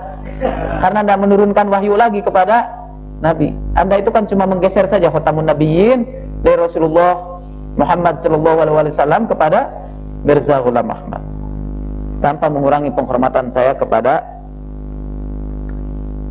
orang Ahmadiyah, ya. Tidak mengurangi karena sudah kurang dari dulu. Bila malaikat melakukan tugas-tugasnya, apakah tidak mengurangi kemahakuasaan Allah, sedangkan Allah itu maha di atas maha? Pertanyaan ini pernah kami alami ketika ditanya oleh non-muslim. Begini ya, Allah itu yang mengatur seluruh alam semesta ini. Tetapi salah satu dari kemahakuasaan Allah ialah Allah menciptakan sebab-sebab di alam semesta ini. Jadi Allah lah yang menghidupkan dan mematikan. Tapi setiap kali Allah menghidupkan dan mematikan, Allah selalu menciptakan sebab-sebab, hukum sebab dan akibat ini. Jadi sebetulnya malaikat itu juga berkuasa karena kekuasaan Allah. Malah adanya malaikat-malaikat yang melaksanakan tugas-tugas itu, sebetulnya itu menunjukkan tentang kemahakuasaan Allah. Karena mereka ini semua diciptakan oleh Allah Subhanahu wa Ta'ala dan diberi kekuasaan juga oleh Allah Subhanahu wa Ta'ala. Saya malah tidak paham dari mana kita bisa berpendapat bahwa adanya malaikat yang berkuasa seperti itu menunjukkan tidak kuasanya Allah. Sekarang saja begini Anda, kalau di dunia lahir saja ini, belum di dunia gaib. Kalau Anda lihat sekarang ini ada apa ya? Ada raja lah gitulah. Ada raja punya tentara banyak sekali. Senjatanya banyak ini raja ini. Kemudian ada raja lain, tentaranya sedikit, senjatanya sedikit. Itu apa Anda katakan? Kekuasaan raja yang ini itu lebih kecil dari kekuasaan raja yang satu lagi. Dari mana Anda mengukur kekuasaan dia? Diukur dari bala tentaranya, dari senjatanya yang dimiliki. Kita kembali, justru adanya para malaikat ini, adanya kekuatan-kekuatan dahsyat bukan saja di malaikat tapi di alam semesta ini, semuanya menunjukkan kekuasaan Allah Subhanahu wa Ta'ala. Wa min ayatihi an khalaqalakum min turabin thumma idza antum basharun tantashirun. Wa min ayatihi an khalaqalakum min anfusikum azwajan litaskunu ilaiha wa ja'ala bainakum mawaddatan wa rahmah inna fi dzalika laayatin liqaumin yatafakkarun. Wa min ayatihi khalqus samawati wal ardi wa ikhtilafu alsinatikum wa alwanikum inna fi dzalika laayatin lil alamin. Wa min ayatihi manamukum bil lail wan nahar, dan seterusnya. Itu semua justru adanya malaikat, adanya kekuatan di alam semesta ini menunjukkan kebesaran Allah Subhanahu wa Ta'ala. Karena kita percaya bahwa seluruh kekuatan ini berasal dari Allah Subhanahu wa Ta'ala. Allah lah sumber dari segala energi. Karena itu kita katakan la haula wala quwwata illa billahil aliyyil azim. Gitu sama kawan Anda yang non muslim itu, jangan bayangkan malaikat itu sebagai pegawai-pegawai yang disuruh oleh Anda karena Anda tidak bisa melakukan pekerjaan itu. Islam adalah agama yang sesuai dengan fitrah manusia. Oleh karena manusia adalah makhluk dengan dua dimensi, yaitu jasmani rohani, badan jiwa atau subjektif objektif, maka apakah dengan demikian Islam juga dapat menampilkan dua dimensinya yang dapat memenuhi fitrah manusia? Dalam mengatasi kemelut umat Islam sekarang, bagaimana peranan dua dimensi Islam itu? Oh, ini pertanyaannya pendek dengan jawaban yang sangat panjang ya. Karena kita berbicara tentang hakikat manusia menurut Islam. Menurut Islam, manusia malah bukan makhluk dua dimensi. Manusia adalah makhluk serba dimensi. Dia makhluk multidimensional ya. Cuma yang dua itu hanya merupakan komponen ya, komponen penting dari kemanusiaan kita, yaitu badan dan jiwa. Tapi sekali lagi saya mohon maaf kalau tidak bisa menguraikan ini agak panjang ya. Tapi barangkali sebagai catatan kecil saja, apa yang Anda sebut dengan dua dimensi itu mengingatkan kita bahwa manusia tidak akan pernah bahagia hanya dengan memenuhi kebutuhan-kebutuhan badaniah saja. Begitu juga manusia tidak akan pernah bahagia penuh kalau hanya memenuhi kebutuhan-kebutuhan jiwaniah saja. Jadi harus kedua-duanya ini. Karena itu kalau ada orang datang ke pengajian ini untuk memenuhi kebutuhan ruhani, ya, bisa bawa keluarganya. Saya tahu juga ada beberapa di antara saudara yang bawa keluarganya ke sini hari Minggu ini untuk menghadiri pengajian ini, memenuhi kebutuhan ruhania. Saya minta kalau pulang, singgahlah di sebuah restoran, makan bersama dengan keluarga. Carilah restoran yang murah, yang sesuai dengan gaji Anda. Makan di situ, penuhi kebutuhan jasmani sekaligus. Insya Allah itu Anda akan memperoleh kepuasan. Karena manusia sekali lagi ada makhluk badani dan makhluk jiwani sekaligus.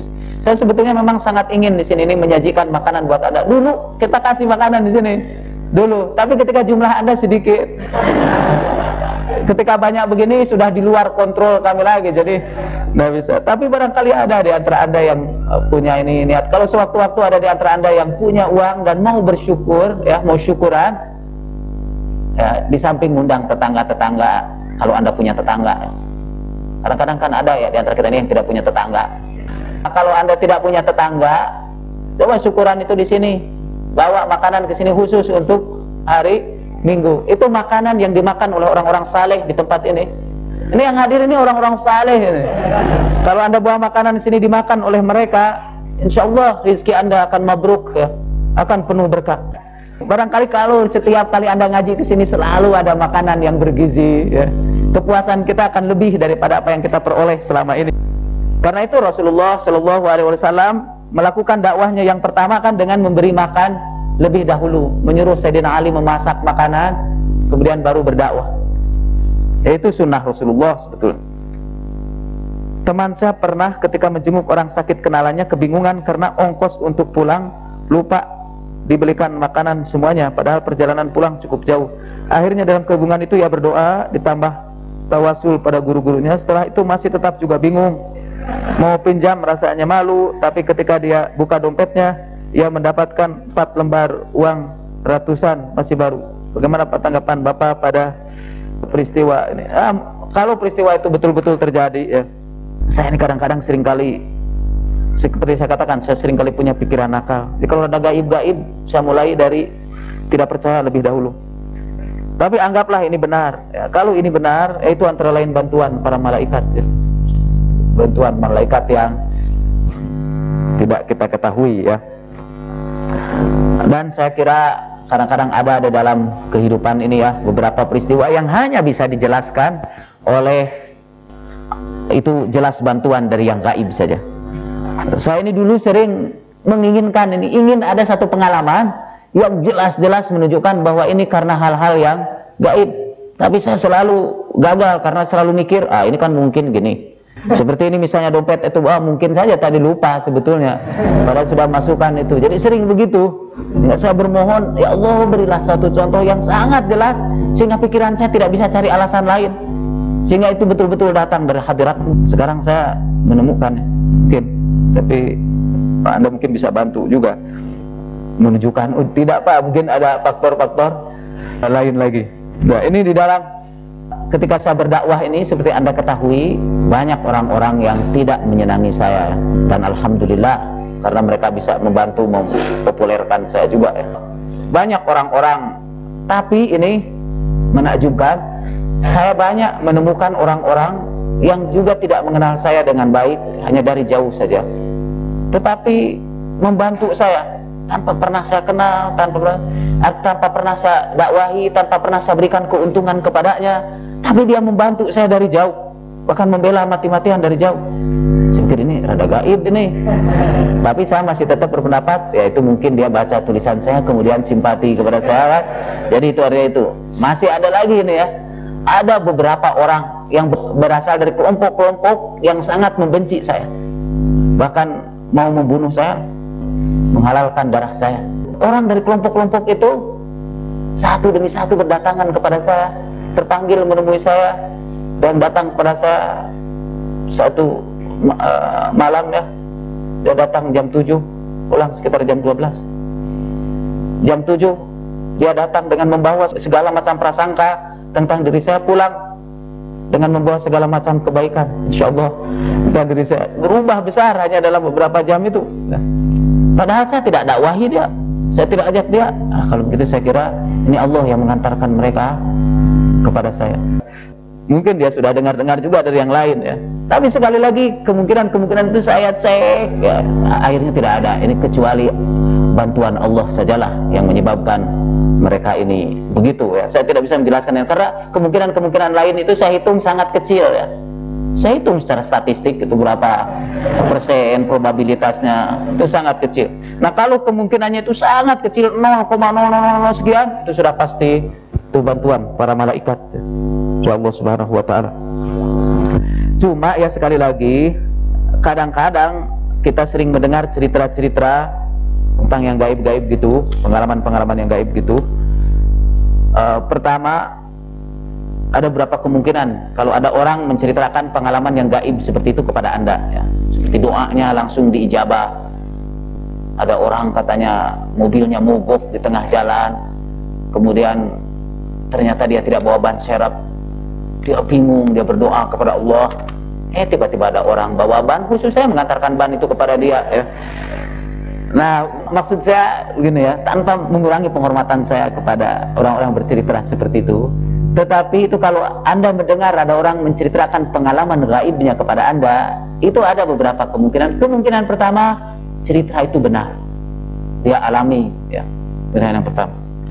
Kemungkinan yang kedua, itu hanya cerita yang dibuat-buat saja untuk memberikan kesan kepada Anda, wah dia ini orang suci juga, yang doanya itu sering diijabah oleh Allah Subhanahu wa ta'ala. Kan itu berarti dia ingin memberikan kesan, saya ini orang punya karomah, ini punya beberapa keistimewaan. Jadi kalau Anda dengar saya cerita-cerita yang gaib juga, pikir karena jangan-jangan saya ini sebetulnya sedang menanamkan kepada Anda bahwa saya punya karomah. Bagaimanapun ya, kita harus tetap bersikap kritis ya. Anda boleh terima, boleh tidak. Betulkah ilmu-ilmu gaib seperti teluh, pelet itu adalah ilmu-ilmu setan? Teluh mungkin setan ya ini. Ilmu teluh itu setan. Tapi kalau teluh itu, maaf ya, teluh itu misalnya membunuh dengan kekuatan gaib. Itu bisa setan, bisa malaikat. Tergantung. Itu di dalam Al-Wasail itu saya baca sebuah hadis, Imam Ja'far mengajarkan sebuah doa yang kalau kamu baca doa ini kata untuk musuh, kan tidak seluruh membunuh itu jelek kan, ada membunuh yang baik. Nah, seperti juga pelet juga ada yang baik, ada yang buruk. Itu Rasulullah Shallallahu Alaihi Wasallam kalau datang ke satu tempat, kalau ada tempat baru, beliau baca doa begini, panjang doanya, Allahumma inni as'aluka khairal hadi wa khairal ma jama'ta fiha, dan di ujungnya itu Allahumma habibni ila ahliha wa habib salihi ahliha ilaina, Allahumma barik lana fiha. Ya Allah, cintakanlah seluruh penduduk di tempat ini kepadaku. Jadi buatlah penduduk di tempat ini semua cinta kepadaku, tetapi cintakanlah aku hanya kepada orang-orang salih di antara mereka saja. Itu kata Rasulullah. Doanya kelihatan tidak adil ya, seperti tidak adil. Kalau untuk kita, semua orang itu, orang jelek segala macam pun, supaya cinta kepada kita. Tapi kalau kita mau mencintai, hendaknya kita mencintai orang yang saleh saja. Seperti tidak adil, tapi sebenarnya di situ ada keadilan. Karena kalau kita mencintai orang yang jahat, itu bisa berbahaya. Kita bisa celaka. Anta ma'aman ahbabta, engkau akan sama seperti orang yang Anda cintai. Jadi kalau Anda mencintai orang jahat, Anda bisa jahat. Nah itu pelet itu, tapi itu pelet Rasulullah Shallallahu Alaihi Wasallam, dan itu bukan ilmu setan. Saya kalau masuk satu majelis yang baru, saya baca doa itu, Allahumma habibni ila ahliha wa habib salihi ahliha ilaina, Allahumma barik lana fiha, Allahumma barik lana fiha, Allahumma barik lana fiha. Saya bacakan itu supaya orang-orang di majelis itu cinta kepada saya. Musyrikah saya bila mempercayai bahwa ilmu-ilmu itu ada di dunia ini? Tidak. Musyrikah para dukun atau mereka yang mempelajarinya? Bergantung kepada apa definisi dukun ya. Kita sudah jelaskan minggu yang lalu. Kalau setiap dukun itu musyrik, kasihan dukun beranak. Nanti tinggal dokter yang tidak musyrik ya. Jadi yang tradisional yang kita sebut dukun itu musyrik. Saya khawatir orang yang berpendapat dukun itu musyrik mendapat sponsor dari orang-orang di kedokteran. Bagaimana pandangan Islam terhadap ilmu-ilmu gaib seperti itu? Ya. Nanti kita khusus ini ya. Kita sebenarnya secara berangsur-angsur belajar ilmu gaib di sini. Pak, di dalam merenungkan semua peristiwa di dunia ini, apakah kesimpulan kita atasnya didasarkan dalil eksistensi mendahului esensi, ataukah esensi mendahului eksistensi? Ini berkaitan dengan sikap huduri dan khusuli. Bagaimana tanggapan Bapak? Ini sudah sangat filosofis ya. Orang bicara tentang eksistensi atau esensi. Ini isolatul wujud ya. Dan saya tidak begitu mengetahui ini, kecuali kalau nanti saya sudah mengambil filsafat di tempat lain. Kita tunggu ini sampai Haidar Bagir hadir. Dia belajar filsafat Islam, dan insya Allah dia akan bisa menjelaskan lebih banyak tentang eksistensi dan esensi. Mana yang lebih dahulu, eksistensi atau esensi? Itu saya menyampaikan itu hanya untuk menghindari memberikan jawaban karena saya tidak paham juga. Apakah ada makna tertentu dan apakah ada barokahnya kita mimpi bertemu dengan Rasulullah Sallallahu Alaihi Wasallam? Tapi katanya wajahnya setelah bangun tidur menjadi lupa lagi karena tidak jelas dalam impian tersebut. Beruntunglah kalau Anda bermimpi berjumpa dengan Rasulullah Sallallahu Alaihi Wasallam ya. Saya kira ucapkanlah syukur kalau Anda bisa berjumpa dengan Rasulullah hatta dalam mimpi. Walaupun kemudian sesudah itu Anda lupa lagi wajahnya. Saya kira hampir semua wajah dalam mimpi itu selalu kita lupakan. Tidak jelas ya. Ada barokahnya mungkin ya. Kalau Anda baca sholawat yang sebanyak-banyaknya, Anda ingin berjumpa dengan Rasulullah, Anda dawamkan sholawat lah. Setiap hari setelah tidur Anda baca sholawat kemudian bermohon ingin dipertemukan dengan Rasulullah Sallallahu Alaihi Wasallam. Insyaallah Anda akan dipertemukan. Bismillahirrahmanirrahim. Pak, amalan apa saja yang bisa dilakukan untuk orang tua yang sudah meninggal? Bagaimana tentang mengunjungi makamnya? Ini ada lagi pertanyaan tadi ya, mungkin ini pertanyaan yang pertama malah saya lihat, tentang mengirim inilah kepada orang yang sudah mati. Pertama tentu kita berdoa ya kepada orang tua yang sudah meninggal dunia, itu berdoa. Tetapi menurut Al-Quran doa yang paling baik ialah doa yang diantar dengan amal saleh. Ilaihi yas'adul kalimu thayyib wal amalu salihu yarfa'u. Kepada Allah naik doa-doa yang baik dan amal saleh lah yang mengantarkan doa itu. Anda bisa berdoa begini, ya Allah ampunilah kedua orang tuaku. Itu berdoa dengan omong. Bisa juga Anda berdoa dengan amal saleh. Anda lakukan salat 2 rakaat, Anda hadiahkan salat itu untuk orang tua Anda. Anda bersedekah, Anda hadiahkan sedekah itu dengan niat untuk orang tua Anda. Boleh ini ya. Ini mungkin rada kolot ini buat sebagian orang ya. Saya punya banyak dalil untuk itu ya. Anda buka saja Nailul Autar dalam bab sedekah untuk orang yang meninggal dunia. Di situ banyak hadis yang menjelaskan bolehnya kita bersedekah untuk orang yang sudah meninggal dunia. Oh, jadi kita bersedekah, sedekahnya tentunya bukan untuk yang meninggal, kita sedekahnya untuk yang hidup. Tetapi kita niatkan sedekah itu buat orang tua, menghajikan yang meninggal dunia, melakukan salat untuk yang sudah meninggal dunia, untuk orang tua, itu bagus. Itu salah satu di antara berdoa dengan menggunakan amal saleh. Bukan hanya berdoa omong saja. Doa omong juga bagus, doa omong bagus, cuma itu manfaatnya sedikit. Tapi kalau doa itu dengan amal saleh, selain bermanfaat untuk Anda, apakah mungkin Anda bertanya, apakah kalau misalnya saya bersedekah untuk orang tua, apa saya dapat pahala atau tidak? Dapat. Anda dapat pahala, yaitu pahala berbuat baik kepada orang tua. Dan orang tua dapat pahala dari sedekah Anda yang Anda berikan khusus untuk orang tua. Apa itu yang namanya over pahala katanya? Pahala kita dipindahkan kepada pahala orang tua. Tidak. Itu pahala orang tua untuk orang tua, pahala kita untuk kita. Ketika Anda bersedekah untuk orang tua, misalnya saya bersedekah ini, Pak, ini saya titip sedekah saya di Al-Munawwarah ini untuk orang tua saya yang sudah meninggal dunia. Pernah ada beberapa jamaah ke sini, orang tua yang meninggal dunia, dia serahkan ini infak sekian, dan dia katakan ini untuk orang tua saya yang meninggal dunia. Saya tidak sempat bikin kwitansi waktu itu dan tidak diketahui alamat orang itu. Tolong ya kalau ada di antara Anda ini, kalau kwitansi itu diperlukan. Tapi kwitansi tidak membantu penerimaan doa atau tidak ya. Sekali lagi kalau Anda infak seperti itu Anda dapat pahala pahala Anda yaitu berkhidmat kepada orang tua, berbuat baik kepada orang tua, dan orang tua mendapat pahala dari sedekah itu. Masing-masing dapat pahala untuk dirinya sendiri, bukan, tidak ada yang dipindahkan pahala dari, tidak pahala Anda dipindahkan kepada pahala itu, tidak. Laha ma kasabat wa 'alaiha ma iktasabat. Tak mungkinkah untuk saat ini malaikat datang berwujud manusia? Oh mungkin. Karena ada sebuah pengajian di daerah Setiabudi, ustadznya bisa bercakap-cakap dengan malaikat dan cenderung meninggalkan ikhtiar-ikhtiar yang sifatnya empiris. Misal kalau sakit tidak perlu ke dokter, tapi cukup berdoa saja dengan memberikan dalil ud'uni fastajib lakum. Mohon penjelasan Bapak. Dari tadi saya sering mengingatkan Anda semua ya, bahwa manusia itu kan seperti pertanyaan tadi terdiri dari dua dimensi ini. Bahwa alam ini terdiri dari dua alam ini, alam gaib dan alam syahadah. Anda tidak manusiawi kalau hanya mengandalkan alam syahadah saja dan tidak memerlukan bantuan yang gaib. Anda juga tidak manusiawi kalau hanya mengandalkan yang gaib saja dan tidak mau menjalankan sebab akibat di dunia syahadah. Maaf ini, tanpa mengurangi penghormatan saya pada guru itu, beliau ini termasuk yang tidak manusiawi. Itu Rasulullah Shallallahu Alaihi Wasallam ketika hijrah ke Madinah, beliau gunakan sebab-sebab syahadah. Beliau bersembunyi dulu di gua, beliau beli unta untuk kendaraan, beliau sewa penunjuk jalan, lalu jalannya itu putar-putar dulu.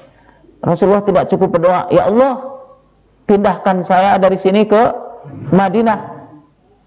Tidak kan? Beliau gunakan sebab-sebab di dunia syahadah. Apa Nabi tidak bisa? Oh bisa. Dalam peristiwa Isra dan Mi'raj, Nabi pergi ke langit sampai ke Sidratul Muntaha, pulang pergi setengah malam, selesai. Tetapi ada beda antara Isra dan Mi'raj dengan peristiwa hijrah.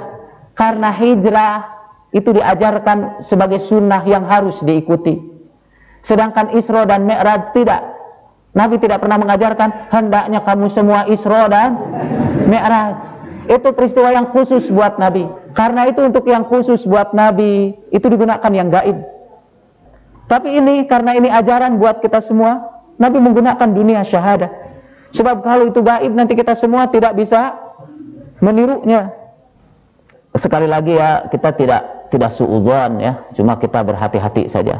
Kalau ada orang yang punya pengalaman gaib seperti itu, tadi saya katakan ada dua kemungkinan.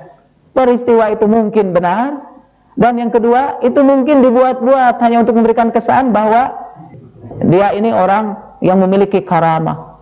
Bayangkan bisa bicara dengan para malaikat ya.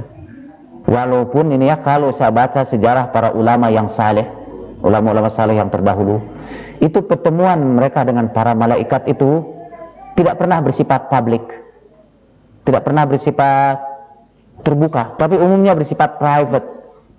Hanya merupakan pengalaman yang khusus, yang mutakhasis, yang khusus buat mereka sendiri, tidak pernah terbuka untuk umum. Jadi tidak pernah didemonstrasikan di hadapan orang banyak. Tapi mungkin itu orang-orang saleh terdahulu kan. Orang-orang saleh modern barangkali berbeda ya. Maksud saya sama sekali tidak menolak apakah itu tidak terjadi. Boleh jadi itu benar ya. Boleh jadi itu benar. Tapi boleh jadi juga tidak benar ya. Tetapi mungkin yang tidak saya setujui ialah kalau hanya mengandalkan kekuatan gaib saja, seperti tidak usah, kalau sakit tidak usah ke dokter, doa saja cukup ya. Dengan dasar ud'uni astajib lakum. Ada orang mendapat gelar doktor di IAIN bahwa kerja itu adalah doa. Misalnya mengobati penyakit dengan pergi ke dokter, itu doa. Doa itu bukan hanya doa omong saja tadi, tapi doa itu termasuk juga ikhtiar. Nah, kalau doa sudah dalam pengertian dokter dari IAIN itu, ya sudah, ini tidak tepat ini. Islam itu seperti kata Bapak ada dua hal, Islam aktual dan Islam konseptual. Belakangan Bapak telah menyusun buku Islam aktual dan saya telah memilikinya. Bagus. Sekarang saya memohon Bapak agar segera menyusun Islam konseptualnya, dan ini menurut saya adalah kitab tafsir yang telah Bapak janjikan untuk diselesaikan, sehingga nanti lengkaplah saya memiliki Islam aktual dan Islam konseptual. Ya insyaallah saya akan menyelesaikan tafsir itu kalau Allah mengizinkan. Apakah benar makhluk gaib mampu mengganggu makhluk nyata seperti manusia? Mungkin. Setan itu dia mengganggu Anda setiap hari. Setan dalam bentuk jin, dia mengganggu Anda, mempengaruhi, yuwaswisu fi sudurin nas, membuat Anda ragu-ragu di dalam hati, minal jinnati wan nas, itu berupa jin dan manusia. Anda tidak sadar saja, setiap hari Anda dikerumuni makhluk-makhluk gaib. Setiap hari makhluk-makhluk gaib itu mempengaruhi Anda. Dan setiap hari juga ada banyak malaikat yang menjaga Anda. Di dalam hadis disebutkan, itu kalau Anda berbuat dosa, penjagaan itu dicabut satu demi satu. Kalau Anda dosanya banyak, itu para malaikat yang menjaga Anda meninggalkan Anda. Kalau Anda beramal baik, tambah itu malaikat yang menjaga Anda. Jadi orang-orang yang saleh, orang-orang yang baik, insya Allah banyak dijaga oleh para malaikat. Jadi kalau Anda berbuat dosa, Anda tambah setan. Kalau Anda berbuat jasa, Anda tambah malaikat. Yazidu fil khalqi ma yasha, kata Allah. Turunnya malaikat dalam suatu pergerakan atau pertempuran, salah satu kriteria berperang itu berada di jalan yang hak. Saya pernah mendengar langsung dari saksi hidup mujahidin ketika terjadi pergerakan Darul Islam, banyak karomah yang muncul bagi mereka. Mujahidin Darul Islam, bantuan para malaikat sudah teralami, tentu yang konsisten. Bagaimana menurut Bapak? Bagaimana ini, kemananya ini, ke Darul Islamnya atau ke malaikatnya? Pertama ya, sekali lagi kalau orang berjuang di jalan Allah dan ikhlas karena ingin menegakkan agama Allah, itu bantuan para malaikat akan datang. Tidak jadi soal apakah itu namanya Darul Islam atau namanya atau Yayasan Mutahari ya. Pokoknya apapun nama itu tidak jadi soal, tapi yang jadi soal adalah niat Anda. Niat orang yang berada dalam perjuangan itu, apa dia niat ikhlas. Maksud saya karena seringkali begini, seringkali terjadi orang-orang yang hatinya bersih, niatnya ikhlas, tapi mendapat tempat yang tidak tepat. Ada. Tapi Allah berikan juga bantuannya. Tidak melihat tempatnya, tapi melihat keikhlasan dia yang berjuang itu. Dan boleh jadi ada tempatnya yang baik, tapi niatnya tidak ikhlas. Bukan boleh jadi, banyak jadi. Apakah hukumnya memberi ucapan selamat hari Natal baik lisan, pos terhadap orang Kristen? Kita sudah bicarakan di sini berkali-kali. Mungkin ini pendatang baru ya. Tapi secara singkat boleh. Itu tidak ibadah itu. Itu hanya hubungan baik di antara kita dengan sesama kita. Apalagi kalau itu tetangga. Tolong dijelaskan dalil yang menerangkan hal tersebut. Sudah, itu sudah sering. Saya menabung di bank negara. Awalnya karena tertarik oleh bunga bank yang ditawarkan. Tapi akhir ini saya mengetahui bahwa bunga dalam bank itu termasuk riba. Nah, apabila saya mau meneruskan menabung di bank dan mengubah niat saya semula untuk mendapatkan bunga, bagaimana dengan kelebihan uang tersebut? Atau apa yang seharusnya saya lakukan? Kita juga sudah menjelaskan tentang bunga bank itu ya.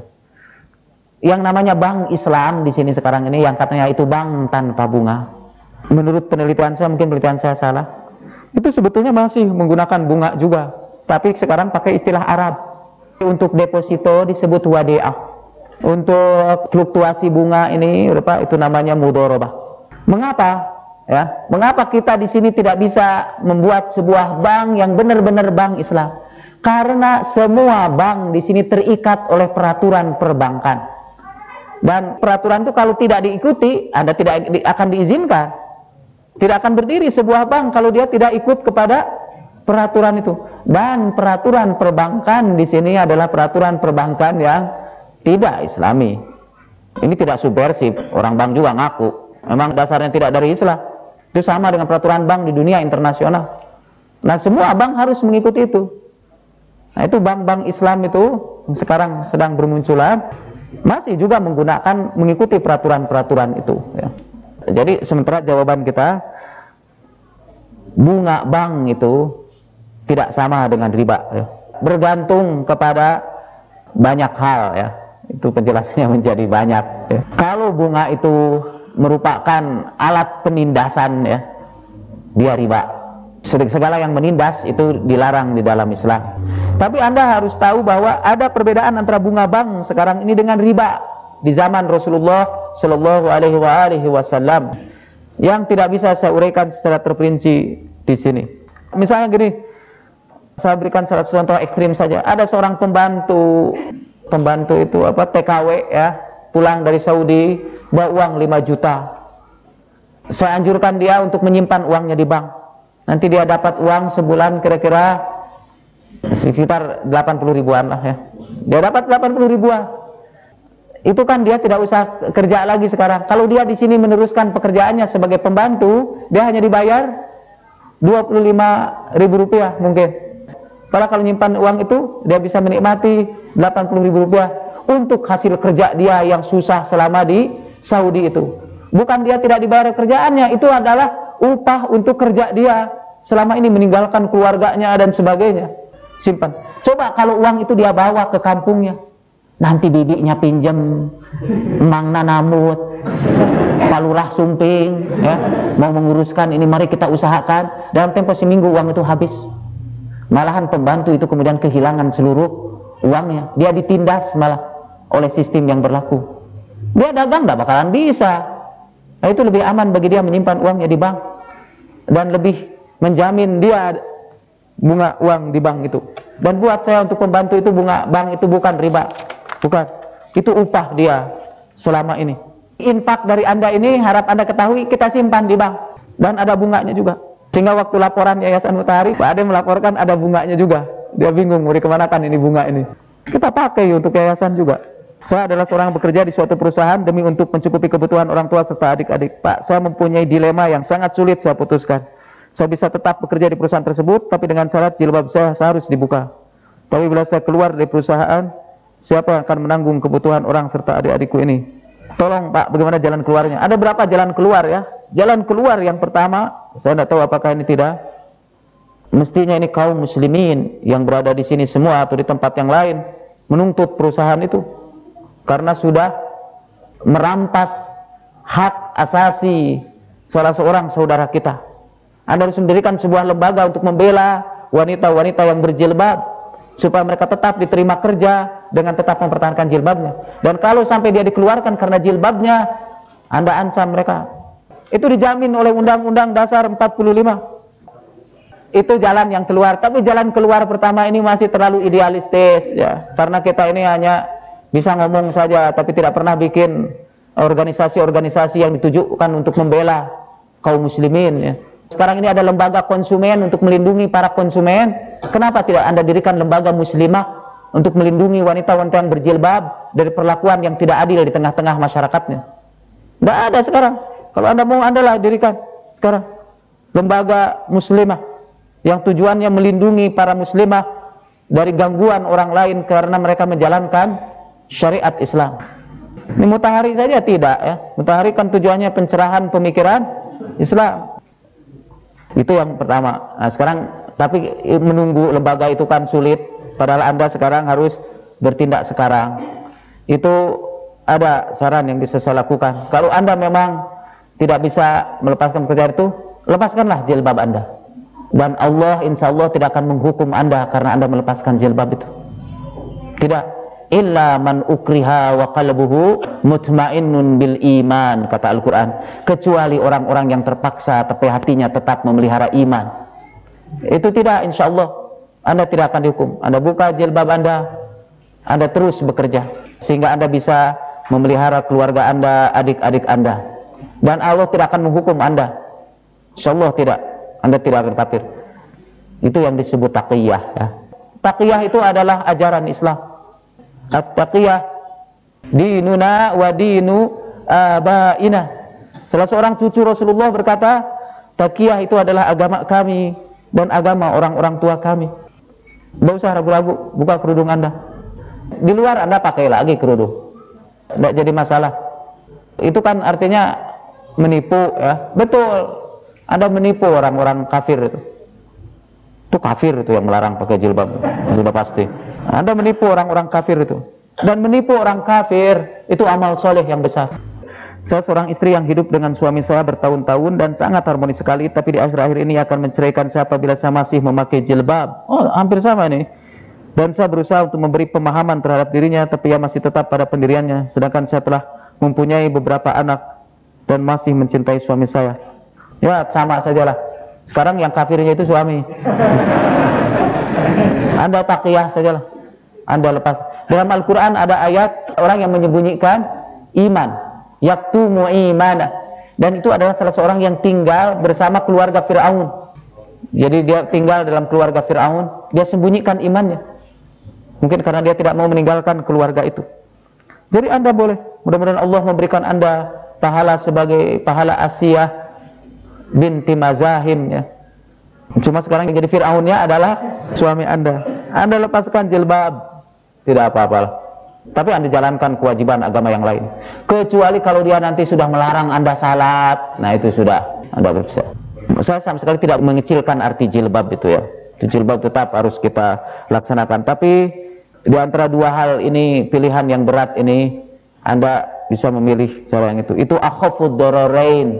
Itu yang paling ringan dari segala, dari dua hal. Kalau ada dua hal yang sama-sama madaratnya, menurut Islam, pilihlah yang paling ringan madaratnya. Itu boleh. Ad-darurah tubihul mahzurah. Ya, yang darurat itu bisa membolehkan yang terlarang. Meninggalkan kewajiban salat yang tidak bisa dilakukan. Bolehkah anaknya mengqadha salatnya? Misalnya salat wajibnya 2 kali, salat subuh 1 kali. Anda boleh mengqadha salat untuk orang tua Anda. Kalau perlu penjelasan lebih lanjut, saya bisa membuat sebuah paper dalil-dalil tentang kebolehan mengqadha salat buat orang tua Anda. Jadi mau setelah salat subuh, mau kapan saja itu boleh. Pak, katanya para wali sanga yang menyebarkan Islam di Indonesia itu bermadzhab Syiah, tapi kenapa ajarannya berkembang sekarang ajarannya Ahlus Sunnah? Ini pasti dari orang Syiah ini yang mau mencari basis sejarah untuk Islam di Indonesia. Memang ada beberapa penelitiannya. Tidak semua wali songo itu Syiah, tetapi hanya sebagian saja di antara mereka itu Syiah. Sebagian lagi tidak. Malah ada 2 kubu, itu kubu Sunni dan kubu Syiah di antara para wali songo itu. Itu penelitian Agus Sunyoto dari Surabaya. Anda mungkin bisa tanya lebih baik lewat Agus Sunyoto itu. Nah, kemarin saya dari Pak Mansur itu waktu diskusi buku An-Namari Shimal, Pak Mansur mengatakan di sini ada seorang ahli sejarah yang sekarang sudah meninggal dunia. Wah, dia cerita bahwa Sultan Agung itu Syiah. Kemudian dia sebut lagi berapa. Pokoknya dia punya bukti-bukti, ini si ahli sejarah ini, kata Pak Mansur, bahwa sebetulnya paham Islam yang dominan dulu itu di Indonesia adalah Syiah. Tetapi kemudian dia keburu meninggal dunia, kata Pak Mansur, menyesal sekali dia tidak sempat mengumpulkan bahan-bahan yang diperolehnya. Termasuk yang di Cirebon itu, termasuk Sunan Gunung Jati itu katanya Syiah. Sunan Ampel Syiah.